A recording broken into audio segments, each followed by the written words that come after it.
if you don't want your face or name to be, or if you turn your video off, your name doesn't come up in recording either. So it's you're very welcome to do that if you don't want to be recorded. Thank you. I'd just like to acknowledge that for those of us meeting in Australia, that we're meeting on the various lands of the First Nations people. In Sydney, it's the Gadigal people. And just to give a moment's reflection of those people who, for many eons, cared for the land, and think about their spirit that remains with us now and their ancestors that walk amongst us now.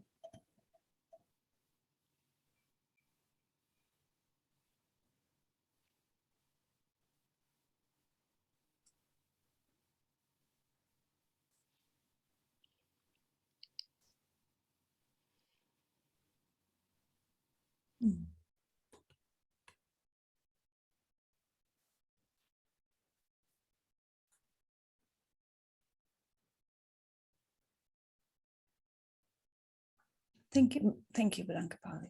Thank you. Lovely introduction into the day, into the space that we're all in.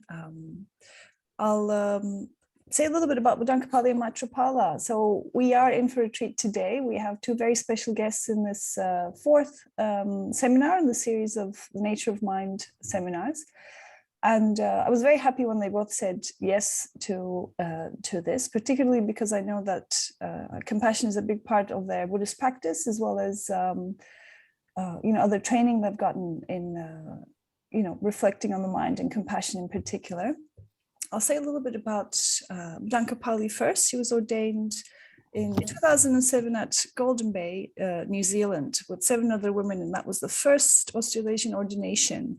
So that's pretty special. And her private preceptor is Mega, her public preceptor is Dharmanandi, and her name means she who is embraced by the Buddha, which is a lovely name.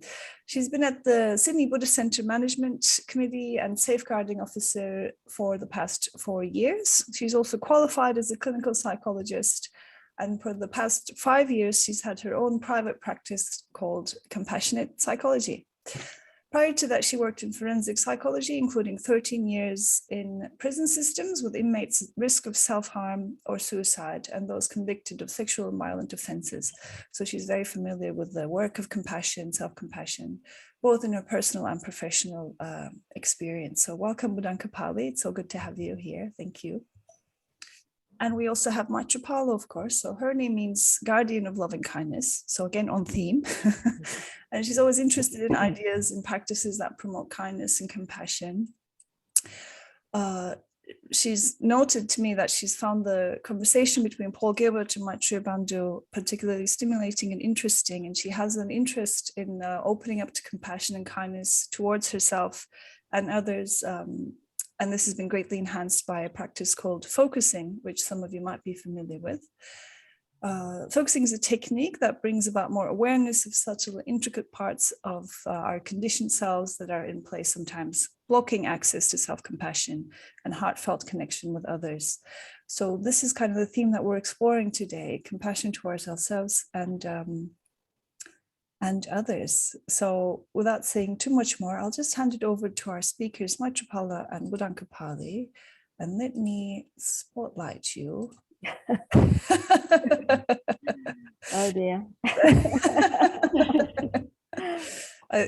Thank you very much. Over to you. Welcome. Thanks.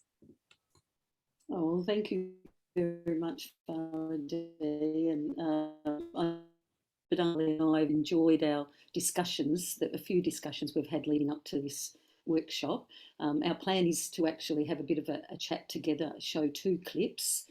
I'm hoping most people have seen the whole interview because it's so rich and so full of many things that could have many discussions. We're going to just talk about a couple of things that interested us, and then we'll break out into groups and you can have a smaller discussion in a smaller setting, and then we'll come back, as Varadine mentioned. But firstly, Buddha Kapali, you might just want to say a bit about why you said yes. Well, yeah, I mean, self-compassion or compassion, but in generally, but self-compassion has been important to me for a long time.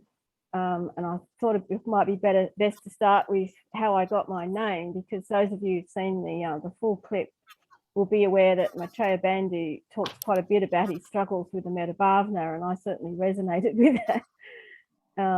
So when I was a Mitra in the early 90s, I struggled with the Metta Bhavana, and I took on as a practice that I'd do it every day for 3 months.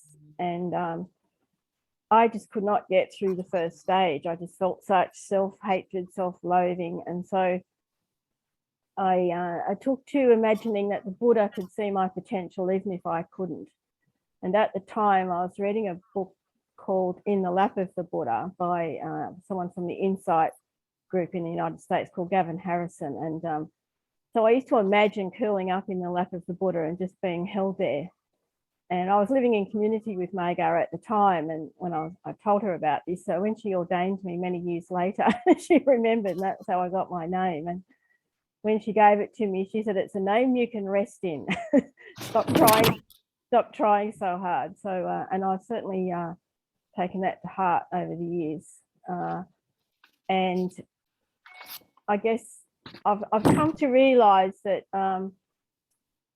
self-compassion is not a thing to chase. It's a matter of just being with what's there. And that was just such a difficult lesson for me to learn. And it's certainly the case with my clients as well, who tend to think focusing on themselves is somehow selfish or self-indulgent, which Maitreya Bandhu talks a bit about in the second clip. So I think in the West, we really struggle with this whole idea of compassion, particularly self-compassion. And with my clients, I often give them the plane analogy. So I'll say, have you ever been on a plane? Most of them have. And I'll say, when they're giving you the safety demonstration, what's the first thing they say when they say, if a mask falls from the ceiling? I'll say, oh, you put your own mask on first. And I'll say, that's right. If we can't look after ourselves, if we're unconscious, we can't do anything for anyone else. So, which is why we're in the first stage of the Metta Bhavana. So it's easier said than done, of course. Thanks, Kapali.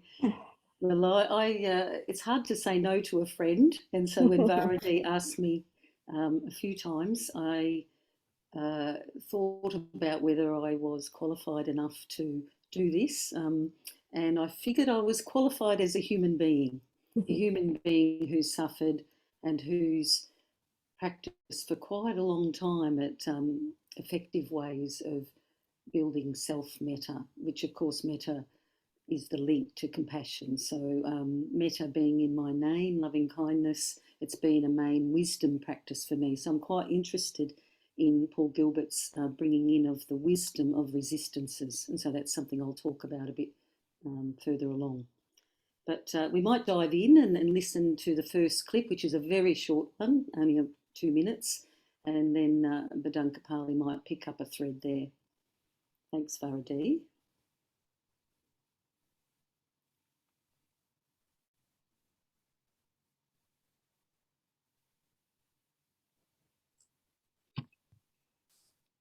A great question, because we all also, as you probably know, we don't go anywhere near love and not so much to kindness in the beginning. Because we often depressed people can't. They really, it's almost toxic to them. So in our view of compassion, we talk about being sensitive to suffering and being committed to try to do something about it. Whether that will involve kindness or not, we don't know. That's down the road. But the first thing is, let's be sensitive to your suffering. Let's see what the nature of your suffering is about. Let's see where the wounds are. Let's see what the feelings are around that. And then we bring the wisdom of compassion to that. So now then, how would we hold that? How would we be with that?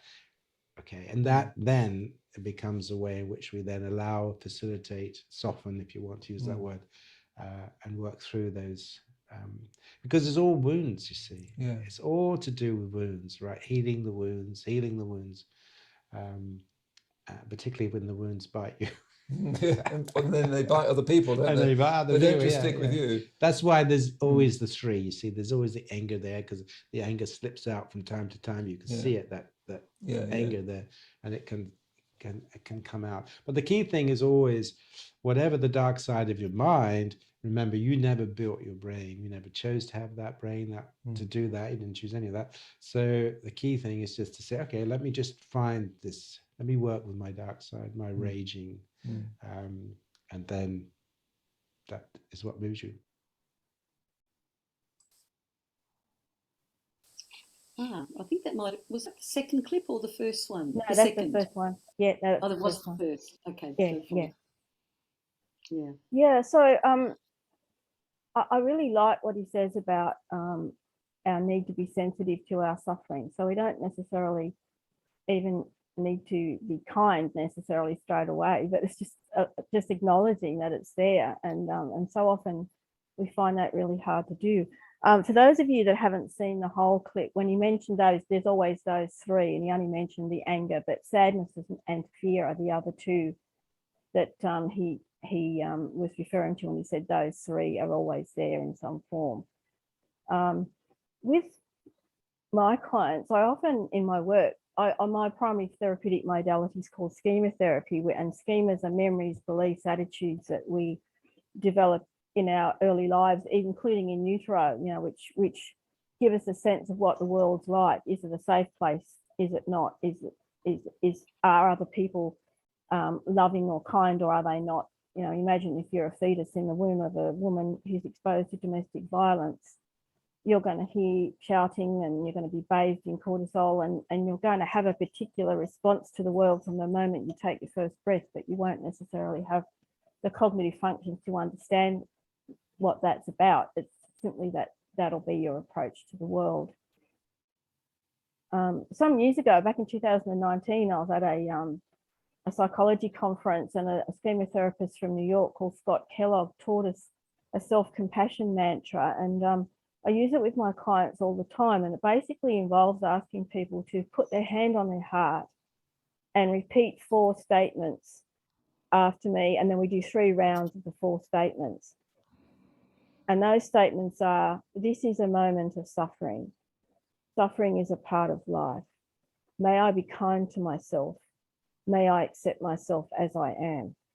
And most people, by the time they get to the 3rd line, may I be kind to myself, they usually become incoherent with emotion.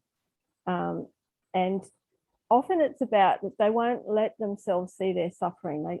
We tend to externalize and think about things rather than allowing ourselves to feel that wound that Paul Gilbert referred to. So before we can even be kind to ourselves, we need to acknowledge that we're suffering, and we often find that really hard to do. And the second line, of course, is just accepting that we're not the only person, we're not alone in our suffering. It's the nature of our human condition, or being in a body, that we will suffer at some point. Many of my clients, they look at social media and they say, oh, but all my friends are having these great lives and I'm not having, my life's terrible. But of course, we present the best of ourselves to the public. Other people don't know what's going on in our minds or behind our closed doors. And so they don't necessarily see our suffering. And we tend to keep that hidden. And so the third line about being kind is, so many people that I work with are very unkind. They give themselves a hard time for the fact that they're suffering. I shouldn't be like this. And so it's about accepting I'm struggling right now, and I just need to be with that struggle rather than insisting that I should be somehow different to that, or getting on with it and stop feeling sorry for myself. They can be really harsh with themselves.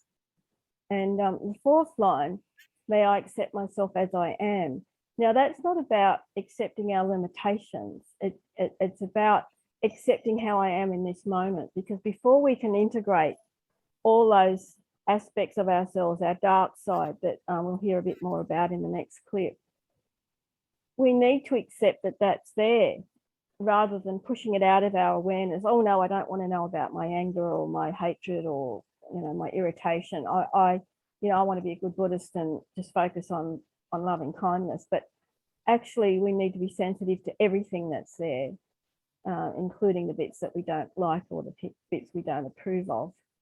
And that's how we grow and self-transform. I often get a sense of my clients that they're holding up all this suffering behind the dam. It's like a wall of pain that they're just sort of holding their arm up against and pushing out of their awareness, and that they will do anything to not allow themselves to feel that pain. Because I think often it's the fear of the pain, the fear of being overwhelmed by the suffering, that stops us from letting ourselves have it. But in fact, often if we actually let it in and just be with it, it's absolutely fine. We don't get blown away by it at all. It's more when we push it out of our awareness and then it breaks through into our consciousness when our resources are low, and that terrifies us, and we think, oh gosh, if I let myself feel again, that's going to happen again. Whereas if we can just be with our suffering in the everyday in a mindful way, then we're getting to know ourselves better and take ourselves more into account rather than trying to force something. And now would be a good time to go to the next clip, I imagine. Thanks, Kapali. It was really helpful. I really like those 4 lines, so perhaps we could put them in the chat box at some stage if people want to write them down. Thanks, Faraday.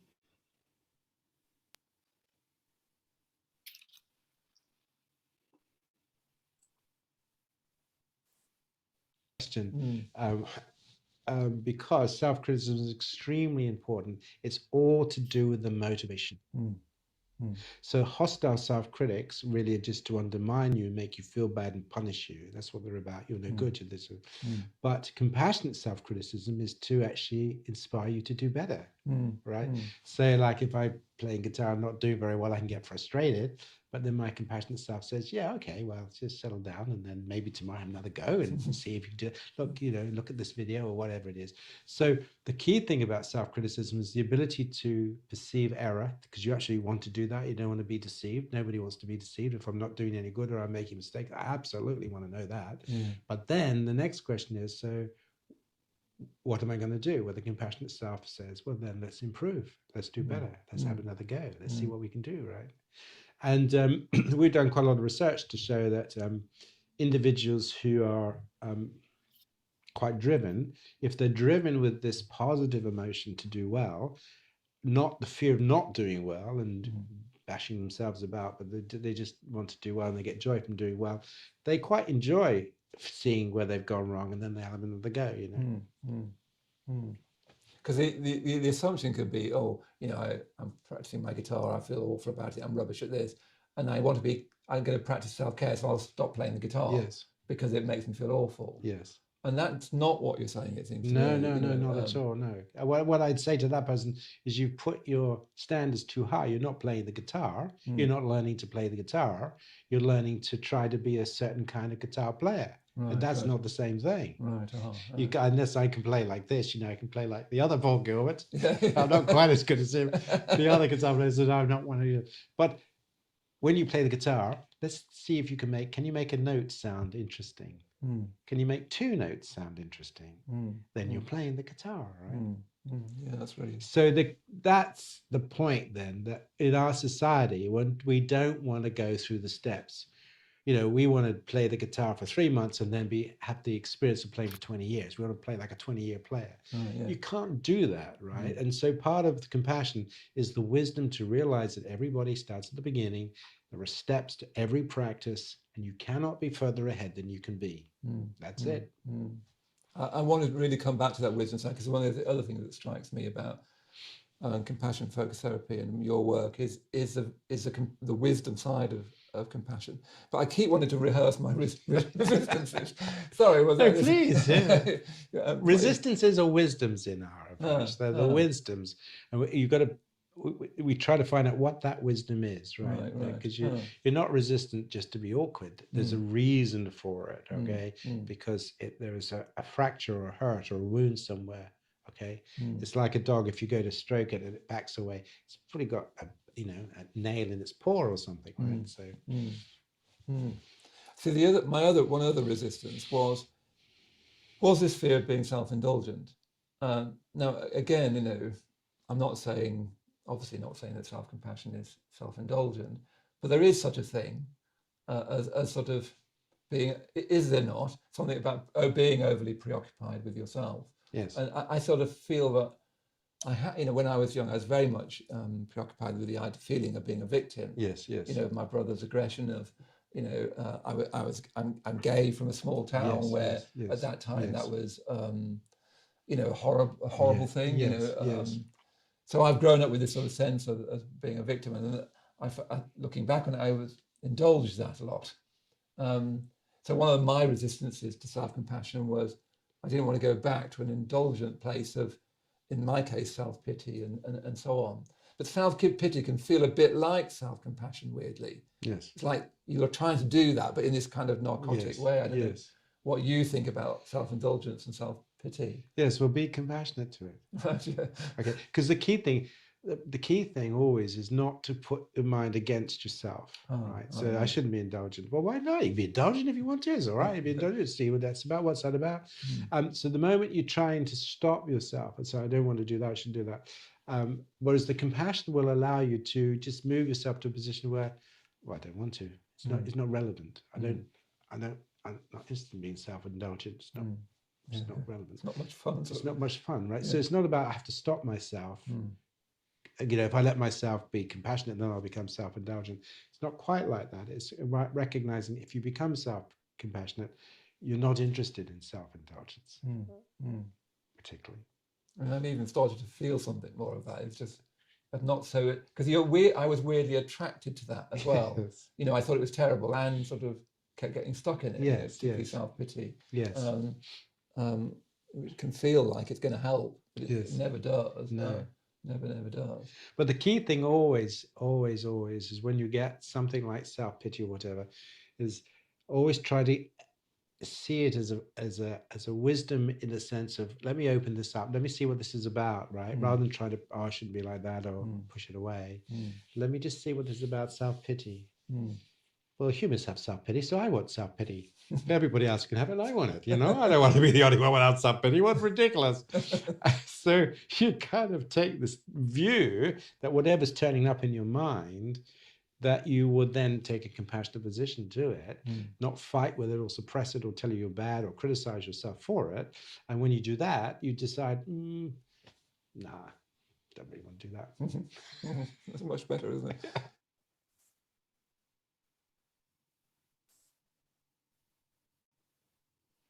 Thank you. So lots of themes in there which we don't have time to pick up on self-criticism and just all sorts of threads that could be discussed in detail. So I decided just to pick one thread out of this one to do with the fact that resistances to compassion or metta for oneself can reveal wisdoms. This is an area I truly believe is true from experientially. And I know Paul Gilbert has said that the first part of compassion is to allow yourself to not know, to allow yourself to not know. And I think this was true of the first stage of metta for me, that there was a sense of having to force kindness, push out kindness, find a flame and fan it, all of those sorts of things that have been said when I was taught metta.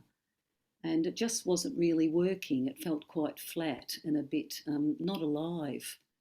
And the one thing I do know is that for true compassion to arise, there has to be an aliveness. There has to be a felt sense of an open-heartedness. So how do you actually get that to happen?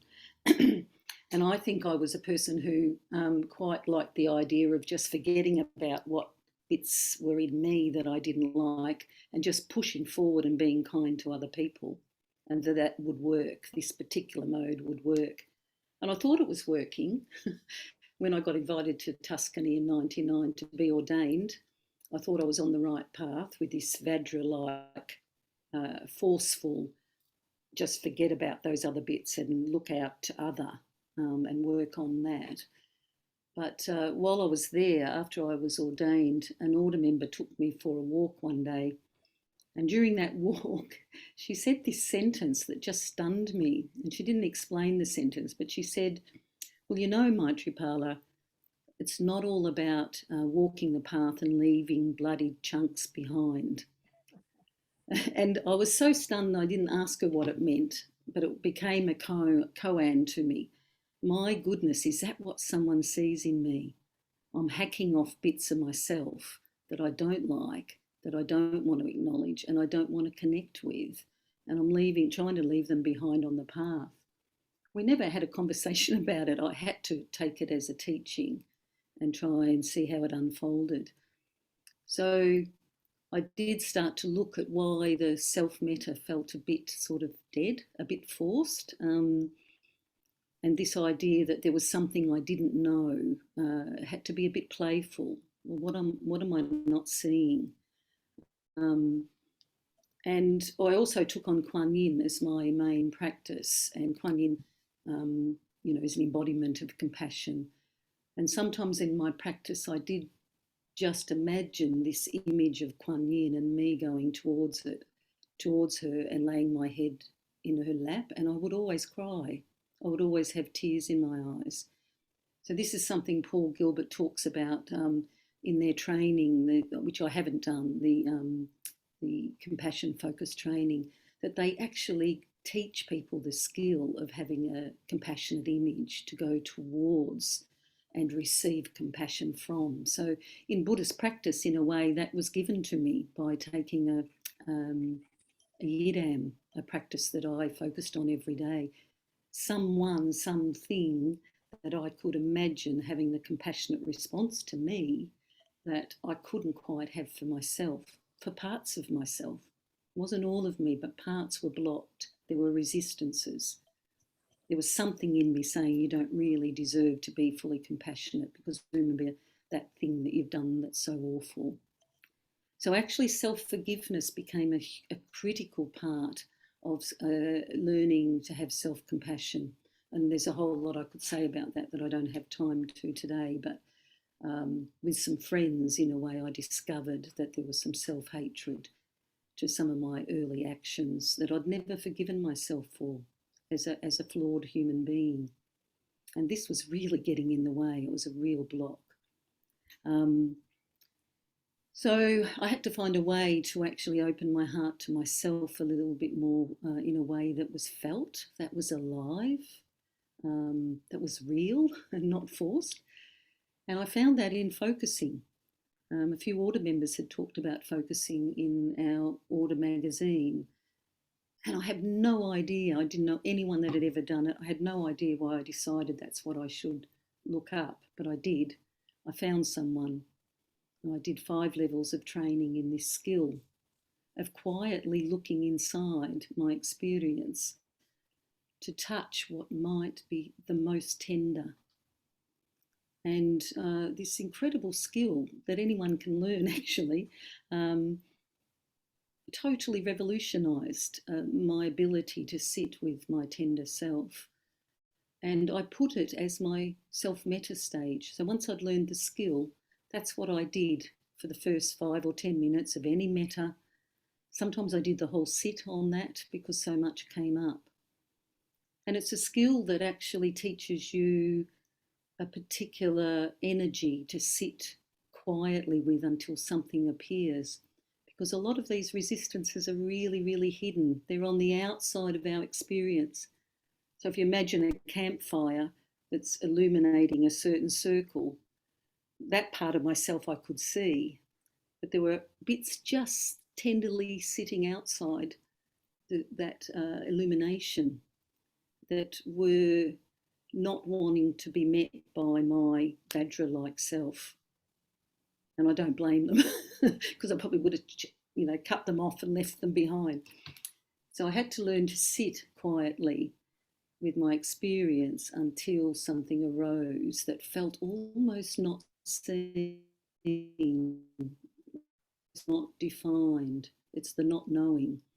But it had they taught us to go towards something that appeared in our tender self with the energy, what did they say? It was the energy you would have if you were walking through a forest and you came upon a clearing and there was a small fawn there, a baby deer that was just in the light in the forest, in this clearing. And you wanted to stay in contact and connected to that small, delicate being, and you didn't want to frighten away, that's the energy you had to have to meet your most tender parts. And that was really helpful, actually, just to have an image of that, and to sit with it, say hello and sit with it, whatever it was. And it didn't need to have a name or a shape or a colour. So I, in a way, had to learn a skill, and maybe by going to some therapies, you learn these skills. Someone walks alongside you in that way, slows you down so that you can actually start to see what's in the shadows and welcome it. And I particularly like Paul Gilbert's way of saying to be playful, to welcome it and give it a voice, let it talk. Don't be afraid of what it might say, the anger, the fear and the sadness. You will never disappear completely into that black hole. And that's my experience when I've allowed myself to go there. And there has been wisdom to come from it. So we say hello. I often used to imagine my tender bits that I was connecting with sitting beside me, not even looking at each other, but something, some presence of a sadness or a fear, or, you know, an anxiety, something that was a bit scared, sitting beside me on a riverbank worked for me. And just to stay there. And sometimes that part would speak and I would hear what it was most wanting to be, what its voice needed to say. So I suppose this is all about integration, isn't it? So I needed to become more integrated before I could fully open my heart, because only bits of my heart were open. And I was trying to pull something out of them called compassion and self-kindness, and it wasn't working. So forgiveness, I think, I want to say that, and that to the degree that you do this work, this valuable work of discovering how to truly have self-metta and self-compassion, is to the degree you will be able to feel it for others, which Kapali was talking so clearly about. Because if I haven't forgiven myself, I'm not going to forgive other people.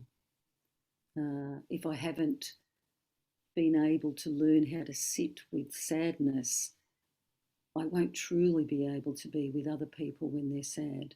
I'll probably try and fix it, fix the problem because of the discomfort.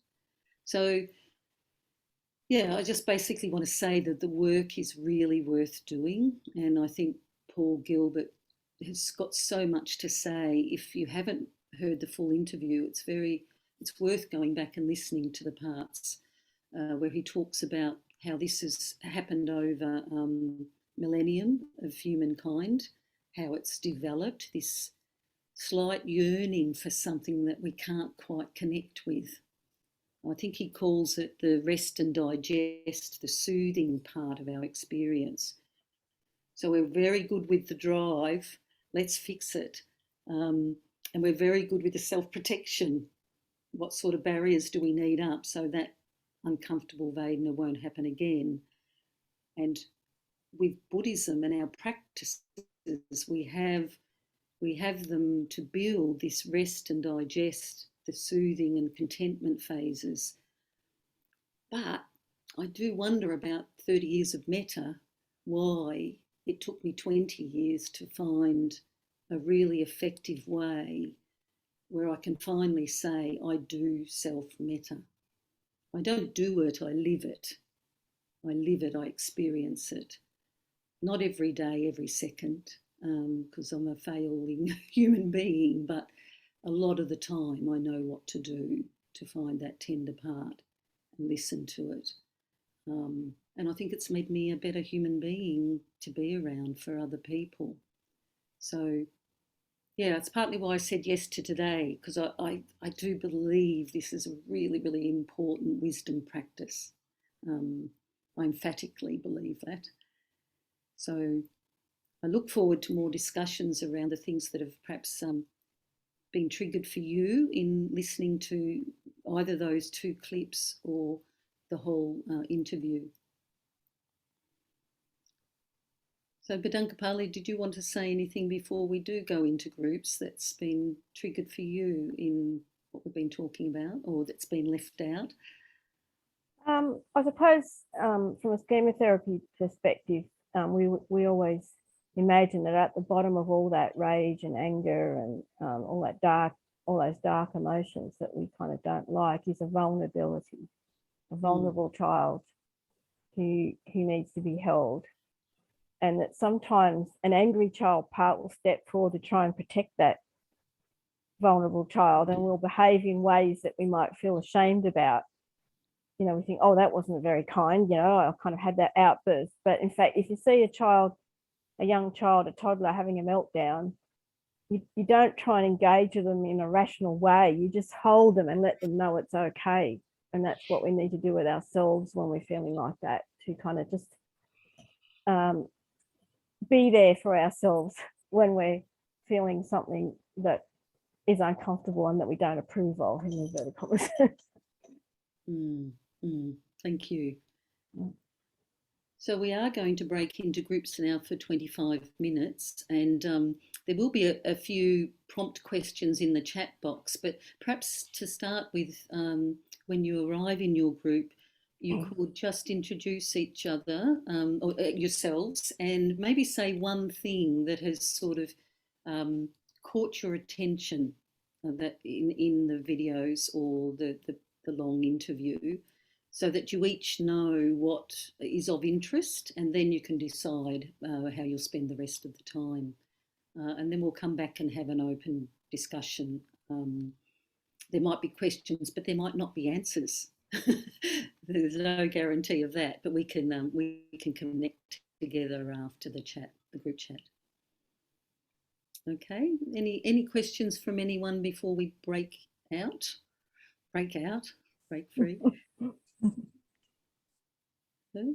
And just to let you know that there's a Google Doc and chat which has the questions and some other information. So if you just click on that, you'll have access to the questions in the breakout rooms. And we're going to be in breakout rooms for 25 minutes. Yes, and then we'll come back and have some question time. And will you bring us back into the room, or do we have to click on something? There'll be a minute timer at the end, okay, and then everybody will be zoomed back into the main. Zoomed back in. Thanks, Faraday. All right, see you soon. Okay, bye.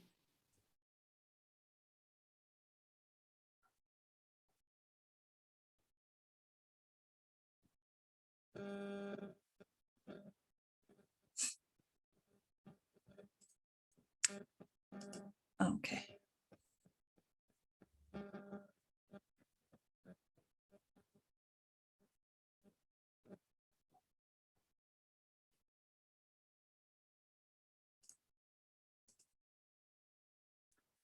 Amita Shraddha, are you on your way out?